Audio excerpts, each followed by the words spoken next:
In the last couple of videos, we spent some time learning a new JavaScript feature. We learned all about JavaScript modules. In this one, I want to get back to our Webpack config file and talk about how we can make a change to it. The change we're going to focus on is adding support for Babel right inside of Webpack. So when Webpack goes through and grabs all of our code and processes it, we're also going to have it run the code through Babel. So we get the best of both worlds.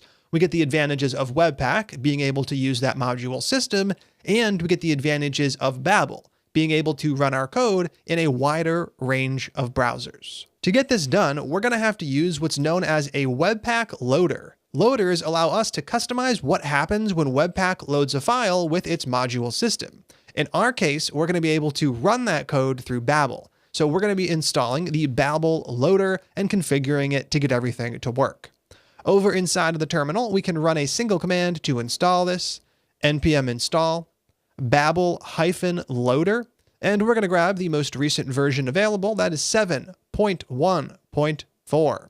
Let's go ahead and run this installation command. Then all we're going to have to do is add about 12 lines of code to the Webpack config file to get this feature wrapped up. Right on the root object alongside of entry and output, I'm going to go ahead and set up another property called module. This is the property that Webpack provides to us that allows us to configure the JavaScript module system, and Webpack expects this to be an object. Now, we're not quite done yet. Inside of here, we have to add another property to get to the part where we want to set things up. This is the rules property. Rules allows us to specify as many rules as we want, and the one rule that we're going to set up tells Webpack to use Babel.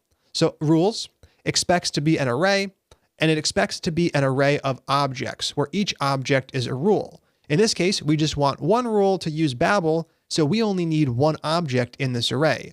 Right here on this object is where most of the configuration is going to happen. On this object, we're going to provide a use property. This tells the rule what loaders to use, and right here, we are going to specify the loader.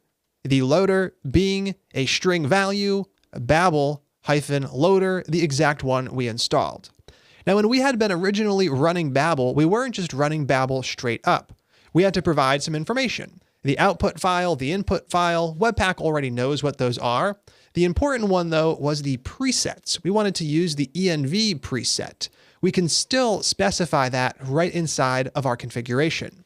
So alongside of loader, we are going to add options, and options is an object where we can specify all of the options we need. For Babel loader, we can provide presets. So right here, presets. This value is an array of strings where each one is a preset to use. We're just using one env. All right, so we have almost everything in place. The last thing we need to do is customize this rule object, telling it which files to actually apply the rule to. We want to apply it to all JavaScript files from our project, excluding those inside of Node modules. If we don't exclude those in Node modules, Babel can get really slow, slowing down our build time. Since that's not code we wrote, there's no need to process it. Let's go ahead and start by setting up the exclude property.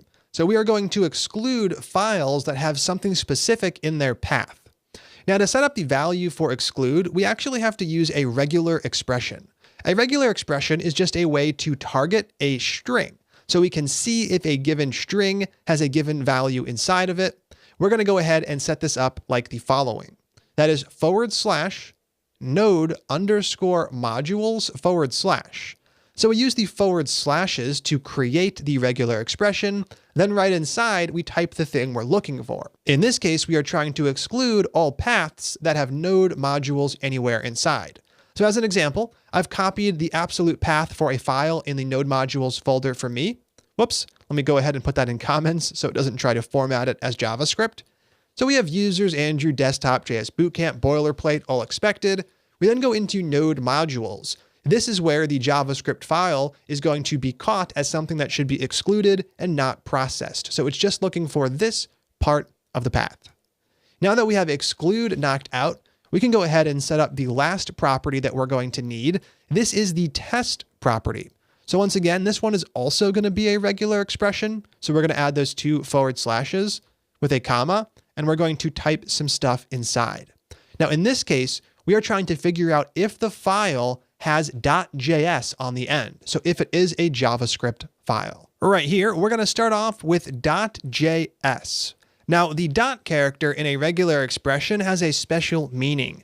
We want to match an actual dot in the path, so we just escape that using a backslash. We also want to make sure that this file extension .js comes at the very end of the path, so we want to make sure that it's actually the end of the file's name. In order to get that done, all we do is put a $sign right here. That makes sure that what comes before is at the end of the string. So now we have a great way to target just the JavaScript files we've written and actually process them through Babel using Babel Loader. We can now save Webpack config and actually make sure things are working by rerunning Webpack. Over inside of the terminal, I'm going to use npm run Webpack to rerun Webpack. This time around, it is going to run Webpack, also processing the files through Babel. And in the end of the day, we can see everything is working as expected, which is awesome. Now, this also allows us to switch up package.json. No longer do we need this script around since Webpack takes care of that for us. What I'm actually going to do is delete the build script completely, leaving just the serve script and the Webpack script in place. Then I'm going to rename Webpack over to build. So now we have a serve script for serving up the application, and we have a build script for running things through Webpack. No longer is there a need to ever use Babel outside of the context of Webpack. And that's where we're going to stop for this one. So let's take a quick moment to recap what we did. In this video, we switched from running Babel as a standalone command to including Babel as part of Webpack. That required us to specify a new module rule. This rule targets all JavaScript files that are not inside of node modules. What does it do? It runs it through Babel using Babel Loader, and we still configure it with the same options. In this case, using the env preset to make sure that our code works in as wide a range of environments as possible. That's where we're going to stop for this one. I'll see you in the next video.